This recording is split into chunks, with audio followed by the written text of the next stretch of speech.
Hey, what's going on, guys? Welcome back to Two Real Gamers channel. My name is Ray on behalf of Two Real Gamers.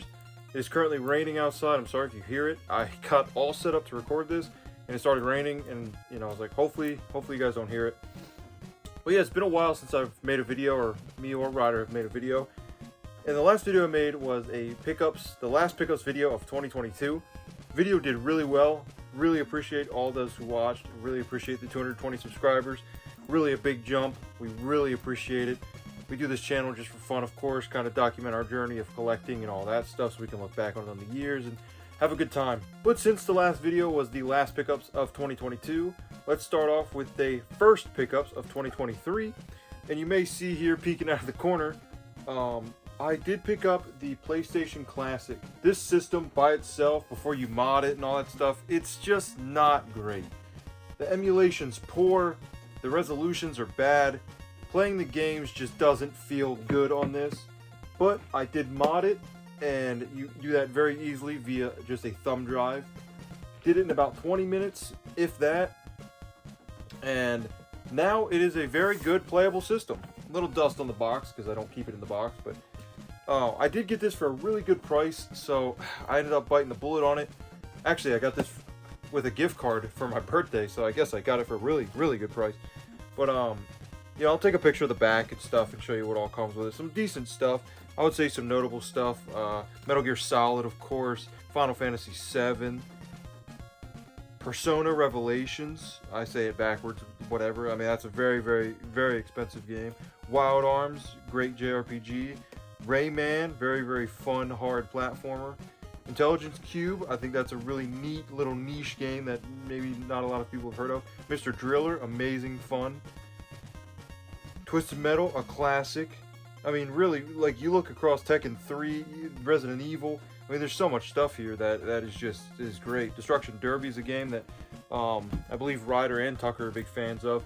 Also, shout out to Tucker. I want to do that real quick. Tuckalicious, I am Tuckalicious, channel in description. He is killing it right now, plenty of videos coming out. He just did an unboxing of the Dead Island 2 Hell A edition. Go check that out, very cool stuff. Really glad to have him in with us in the collecting scene, and him having a YouTube channel. I think it's a lot of fun, really great. Every time Tucker puts out a new video on the I Am Tuckalicious channel, me and Ryder always watch it together. We try and guess what games he picked up, see, the games he picks up, have we heard of them, have we played them, do we like them, does he like them, all that stuff. So we find that very fun. But yeah, let's actually get into some games now. I'm going to start off with PS2. I picked up this Resident Evil The Essentials collection. At the time of this recording, I have finished Resident Evil 4 Remake. Fantastic. Nearly a 10 out of 10 experience for me. One of the best games I ever played. And the original is one of the best games I ever played. So it was awesome to get that remade. I'm going to say it's more of a remake than a remaster personally. I don't know, whatever you want to call it, but I think it's a bit of a remake. But yeah, I got this Essentials box a couple months ago. It's been a while since I made a video. It comes with Resident Evil 4, Resident Evil Code Veronica, and Resident Evil Outbreak, which is nice because I don't have any of those games on PS2, and I did not own Code Veronica, and I do not own Outbreak, so really was a 3-in-1 shot to get RE4 on PS2 plus the 2 I didn't have in this really cool box. If you haven't played any of the Resident Evil games, really worth giving a shot. The earlier ones, 1, 2, and 3, they're more tank control, fixed camera, survival horror games where once you get into Resident Evil 4 and up, they start to hit that over-the-shoulder, more action-oriented games. So, I think there's, you could enjoy either or both, like I do. Picked up Metal Slug Anthology. It's 7 of the Metal Slug games in one. For those who don't know, Metal Slug on the Neo Geo is one of the most expensive games, and trying to get them all just in general would be pretty brutal. So getting this in the collection, getting all of them here, perfect. PS2 controller is amazing. Like I can't really think of any reason that this wouldn't suffice, unless there's something with this edition or these ports or whatever that are bad. I don't really know, but I think this is a perfect way to play them for what, 25-30 bucks to get 7 of these games on the PS2. I think that's a great way to play them. Gonna jump to Dead Space on the PS5. This is a remaster, remake. This one's really weird because it's true. It's 100% true to the original game with quality of life changes. So maybe it is just more of a remaster than a remake. But yeah, if you loved the first one, this is in my opinion, the definitive way to play Dead Space from now on. I really enjoyed my playthrough of Dead Space on PS5. I'm assuming it's fine on PC. I think when it launched, PC port had issues. They always have issues. I know Jedi Survivor just came out today, and that has PC issues. So I feel like nowadays, PC's not as master race as people want to act like it is, because I think PS5 has been the definitive way, or Xbox Series X, the definitive way to play new release games. I'm just saying, I think PC ports have been having a lot of issues, so I gotta stand by my consoles. Here was a Goodwill pickup. I found this for $3 at Goodwill, and you know, I don't collect off of price or anything like that, but I do pay attention to prices, because if you're gonna collect, you have to be aware of them. But I got WWE SmackDown vs. Raw 2011. I got this, like I said, at Goodwill for $3, and I think this goes for 20 to 30 bucks. Although mine is missing the manual. You know, all the games are complete unless I show them. If I don't mention anything about them, they're just complete. If they're missing something, then I'll point it out. It's just kind of easier that way. But still, 2011 is a wrestling game that I don't really remember playing a lot of. I love wrestling and I love the wrestling games. I just don't remember a whole lot of 2011. So I'll have to pop this in and try and, you know, I'll have to get my memory back on this, but I just don't remember spending a whole lot of time playing 2011, if at all. Here's a game that I don't particularly like. I actually kind of hate the game. But I saw this edition for so cheap, and it's the edition I first got when the game came out, and I misplaced mine. It got ruined, it got damaged, whatever happened. But that is Dark Souls 2 Black Armor Edition. To find one out in the wild that's not just absolutely ripped and beaten is so nice. It's got all the inserts and soundtrack, so it really was nice seeing this for $10 on the shelf. I told myself that though I don't like Dark Souls 2, this Black Armor Edition is one of the coolest editions of a video game I've ever seen, as far as like very generic, just not a collector's edition. It comes with like an embossed cover, very cool tin. I just really like this slipcover. Everything about it I really like. The only thing I don't like about it is the game. Now, a while ago I picked up Condemned 2 on Xbox 360, and I could not find the first one. Well, I wouldn't be showing that unless I got the first one. This was really annoying to track down. I'm sure I've mentioned it before. I do prefer collecting by finding them in person.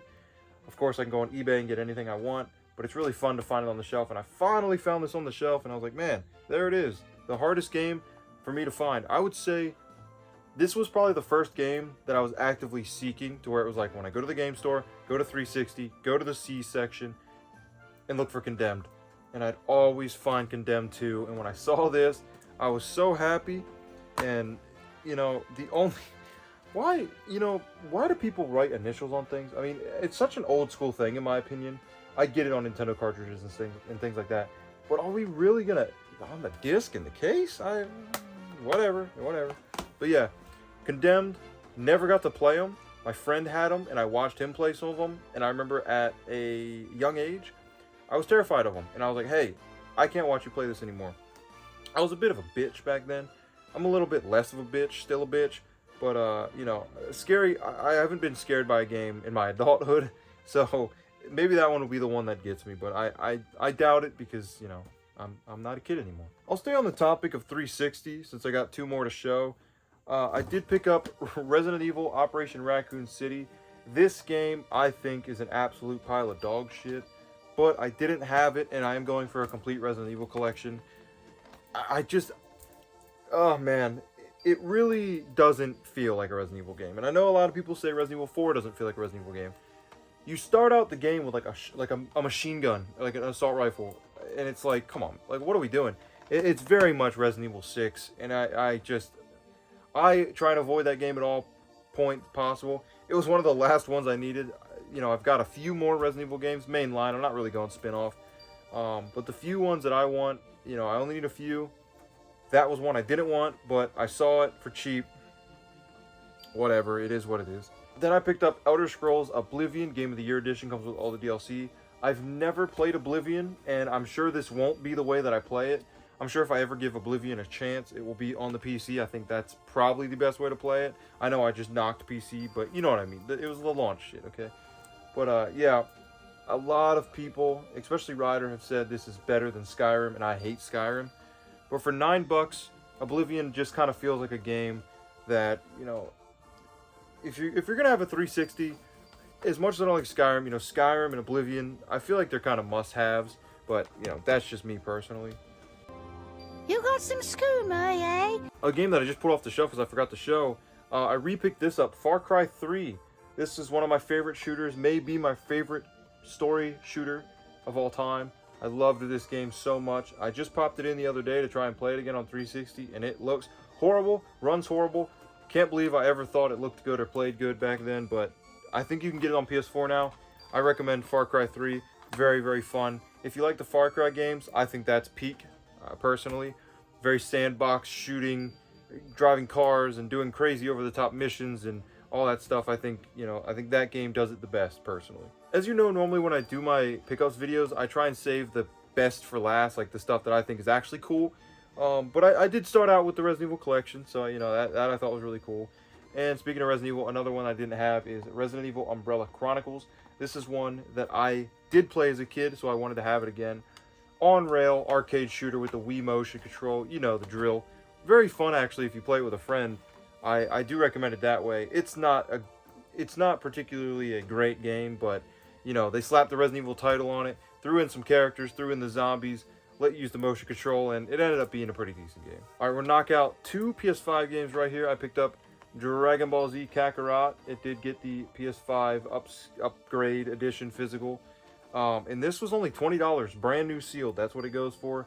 If you're a Dragon Ball fan, this is well worth the pickup for 20 bucks. Give it a shot, and hopefully it'll hold you over until Budokai Tenkaichi 4. Then I picked up Crisis Core, Final Fantasy VII Crisis Core Reunion on PS5. I just recently finished this game. It was my first time ever playing through Crisis Core. I give the game like a 6.5, maybe 7.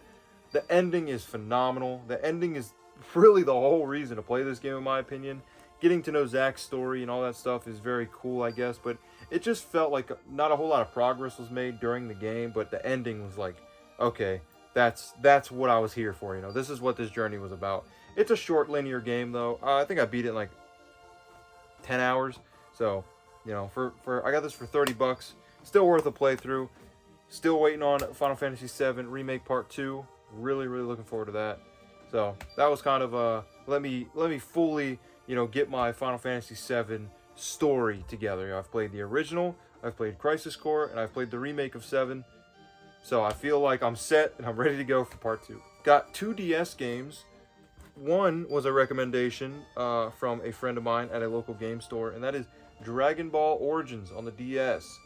The one thing that made me a little afraid of this game is the touch controls.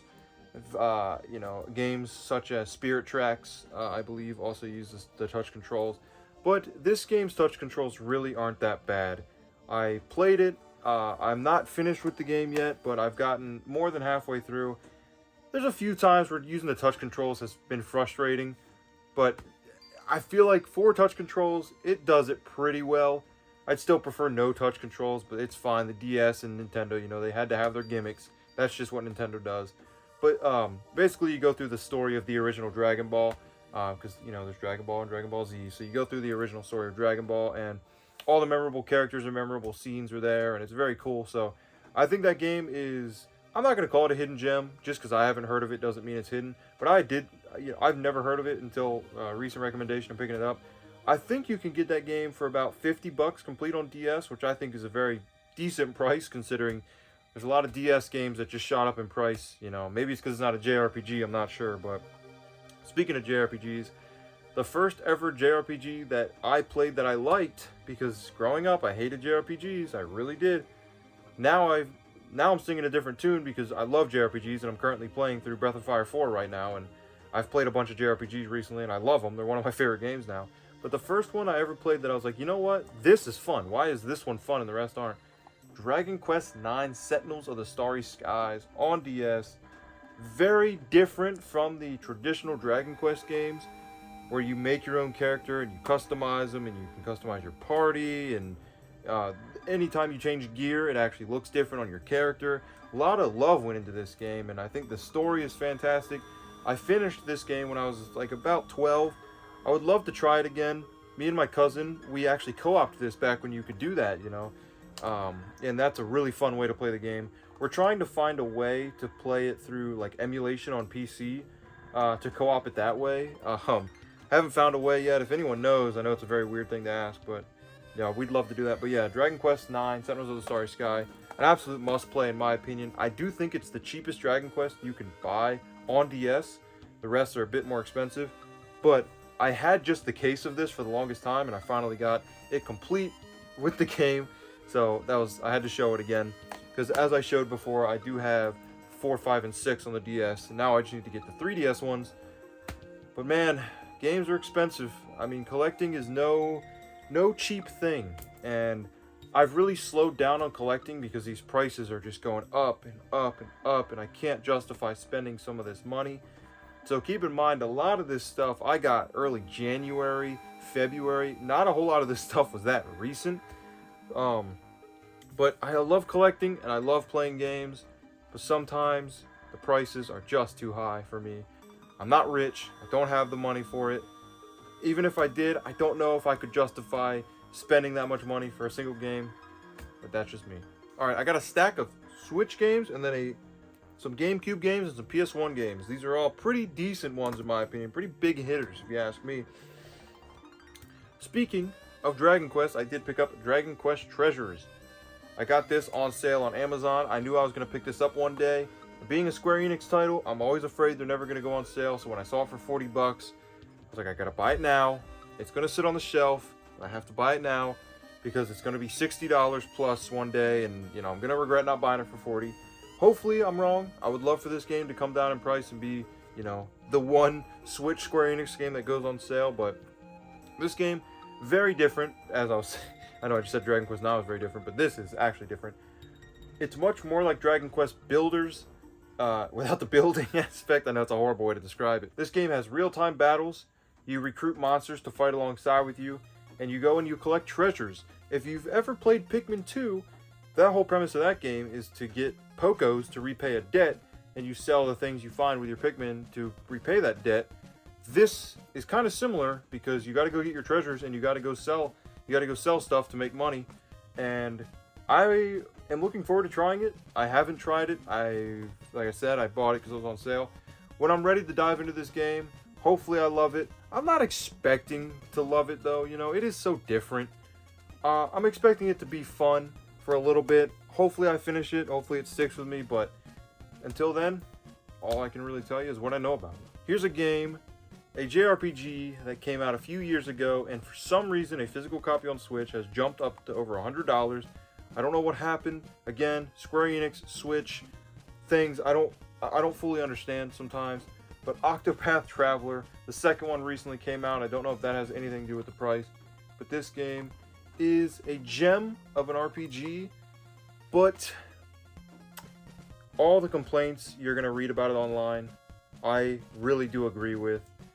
I'm fine with grinding. I don't mind old school JRPGs. I mean, hello, Breath of Fire 2. You're talking about you when you're talking about grinding.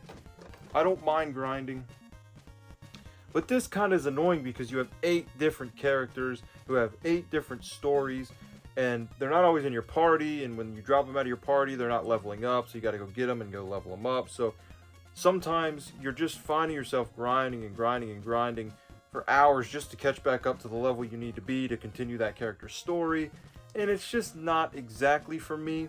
I finished my character's story, or that you pick a starting character and you can get all the characters in any order you want, but I did finish my character's story. But man, it's an amazing looking game. HD 2D sprites are fantastic, and I hope they're here to stay because I love it so much. But I did hear that Octopath Traveler 2 fixed all the issues that Octopath Traveler 1 has. So maybe Octopath Traveler 2 would be the better game for me.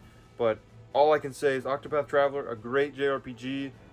But the grinding and the 8 stories, they're not really interesting stories either. There's really the thing that kept me going in the game is the combat's fun and it looks beautiful. But even the combat can get annoying when you're just grinding endlessly, and you know, that's all I'll say about it. But do some research for yourself if you're thinking about picking it up. Here's a game that was hard to get on the Switch when it first came out, and now it seems to be everywhere. So anybody that's paid scalper price of $80, I'm pointing and laughing at you because you're an idiot. I'm sorry. If you're paying scalp prices, you're an idiot. I'm not justifying it. Scalpers it's fucking stupid. Scalping is fucking stupid. And if you're paying the scalper price, you're fucking stupid. I'm sorry. I'm sorry. I can't justify it. But anyway, Metroid Prime Remastered on the Switch. A game that retails for $40. People are paying $80 for. Just be patient, relax. You'll get it for $40. Just calm down, okay? I paid $40 for this, and this game was awesome. I recently finished it, and I had played the original one on GameCube. This is much better. Much better. The controls, twin stick controls, the whole 9 yards. This is the best way to play that game. It looks beautiful. It's shadow dropped on us. One of the best remasters of all time. I reversed the cover if mine looks different. Just know that, it's just a reverse cover. Don't freak out. But very fun game. Tuckalicious recently picked this up with his Switch. Hope he enjoys it. He'll have to let me know what he thinks about it when he plays it. But yeah, Metroid Prime Remaster, that's the definitive way to play that game, hands down. Last Switch game I got is something that did recently come out and I picked up last week. Cult of the Lamb Deluxe Edition, made by Massive Monster, published by Devolver Digital. This is a roguelike game that has a settlement building aspect to it, where you get followers and build your town, and each thing you do at your home base makes going out on your runs better. You might upgrade get better weapons on the run, you get more heart pieces, bring your followers along, all that stuff, and at the same time there's plenty of other stuff to do around the overworld, between fishing and playing a dice game, and there's a lot to do with Cult of the Lamb. I actually found myself doing everything but the crusade runs sometimes, just running around my base, upgrading things, talking to my followers, going to the other places and other towns and stuff, and it's actually just a lot of fun. You can sink a lot of time into it. I have it digital on PS5, and that's the way I've been playing it. I let my girlfriend borrow the physical copy that came in this box, and she's addicted to it right now, which is great because I think the game is amazing, and it did just get its big update, which seems to be a fan favorite for a lot of people. I just started playing it for the first time last week, so I can't speak about the update fully because I was just dipping my toes into the game before the update came out. But based off what other people were saying, if you played Cult of the Lamb and felt like it was missing something or lacking in some ways, apparently the update really added a whole nother reason to go back and play the game and a whole lot more content. But this little deluxe edition for $50, little art book, digital soundtrack. Unless you're in the EU, then you get the physical CD soundtrack and a copy of the game. Very cool. I thought for $50, I'll support Devolver Digital, Massive Monster. I'm a big fan of roguelikes. I'm a big fan of indie companies, and I think Cult of the Lamb is one of the better roguelikes I've ever played. So yeah, I decided to pick that up. Let's go with GameCube. So I'm kind of on a nostalgia trip for GameCube because it's my favorite system of all time, based off fully of nostalgia. So I've been wanting to get games that I had back when I was a kid, and I had Mario Power Tennis. This is, in my opinion, probably the weakest in the Mario sports titles, in my opinion, the tennis games. That's just me personally. Still fun, but, I think this next one here, Mario Baseball. I'm a big fan of Mario Baseball. I actually do really like this one. Me and my cousin would play this all the time. There's also Super Sluggers on the Wii, I believe, and we played that one too, but something about Mario Superstar Baseball on GameCube was definitely my favorite. Then we got Mario Kart Double Dash on GameCube as well, of course. This is the two-person kart racer. A lot of fun. Me and Ryder were playing this when he was over just this past weekend. One person driving, the other person's controlling the items and punching and helping you power slide, boost, and all that stuff. Very, very fun. I wish they would bring back the double kart mechanic or double racer kart mechanic one day because I think it's a lot of fun. Lightning just cracked really loud out there. I don't know if you heard it. Another absolute just must-have GameCube game that I didn't own personally, Super Smash Bros. Melee. I got Mario Kart Double Dash and Melee from Tucker. He gave me a great deal on these games. Shout out to him again for hooking me up. Melee, probably the best Smash game ever made. Much harder than the others in my opinion. Very hard to master. The game has a huge competitive scene for a reason. If you've never seen competitive Melee, it's nuts. truly, it's so fast-paced, and I love it. So, really happy to have that game back in the collection because I used to play it so much. All right, we're ending on 2 PS1 games. One is a puzzle game, and one is a JRPG. Let's see if you can guess this puzzle game. It is published by Namco. It is like Tetris, but imagine the pieces are already there, and you have to get to the bottom of the pieces. He is the son of Dig Dug. That's a joke between me and Ryder. Although it's true, he's the son of Dig Dug. That is none other. It's also on the PlayStation Classic. I said it earlier. Mr. Driller. This is a game I saw someone play on Twitch, Mike Matei. He called me an idiot because I asked him a question, so whoops. But Mr. Driller, I got this for 30 bucks. I think that's a great price for this game. Just an endless puzzle game. You can have loads of fun with it. But basically, it's like, you know, Tetris. The pieces are already there. It's color coordinated. You got to dig down. You got to collect your oxygen because the deeper down you go, the less oxygen you get. Watch out for the falling blocks, all that stuff. I think it's just a very addictive, repetitive game. And I love that. I think that's sometimes all you want to do is sit down and play for 20 minutes, 30 minutes, and you're just having fun. All right. So last one is a JRPG from Squaresoft, PS1 Squaresoft. It speaks for itself. It ruled the PS1 era. Squaresoft and Enix were on top of the world. But this game is very unique. It has a combat system kind of similar to Parasite Eve, kind of like VATS from Fallout. It's active time battle. It's still turn-based, but enemies are in the overworld. You run into them and pull out your sphere. The sphere goes around to let you know if you're in combat range.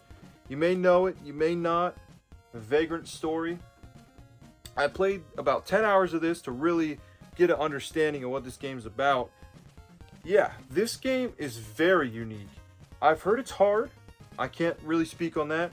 I know you need to have a weapon for each type, you know, blunt, piercing, all that stuff to get through the game, and you upgrade your weapons, and the game's very in-depth. That's one thing. I was getting pretty confused because the game is so in-depth with everything and all of its systems, but that's the meat and the potatoes. I mean, that's what makes the game what it is understanding the combat system and trying to perfect it and push it to its limit is really what that game's about. But I do think it's a very fun game. I got it for a decent price. Again, this was back when I was still spending chunks of money on games, just not really doing it anymore. So these pickup videos will still happen. They may be either less, I don't know. I don't want to say what they're going to be. You know, it might not be big heavy hitters all the time. They might take a while to come out because I'm slowly accumulating piles, but there's other stuff to make videos about, and I have to really get back on that. Make some first impressions or what I've been playing, or I really enjoy doing the Ragnarok, like first impressions, how I felt about it. Videos like that I think are really fun. Really just got to jump back on the wagon of YouTube. Maybe dip into TikTok, other stuff, but again, just doing it for fun. That's all it is. Sharing the hobby. I was thinking about doing some live streams on TikTok on the CRT. I did get my 32-inch Sony Trinitron hooked up, ready to go with the S-Video cables. Fantastic. It looks amazing. It's breathed a new life into retro games for me. And Breath of Fire 4 is what I'm playing on there, and it looks amazing. I mean, me and Ryder were just staring at it like this is one of the best looking games I've ever seen. Sprite work, animations, especially on the CRT, it's just magic. It's magical. But with that being said, I'm very, very grateful for you guys sticking around, subscribing to the YouTube channel, and watching. Thanks. It means so much to us, and I'll catch you next time.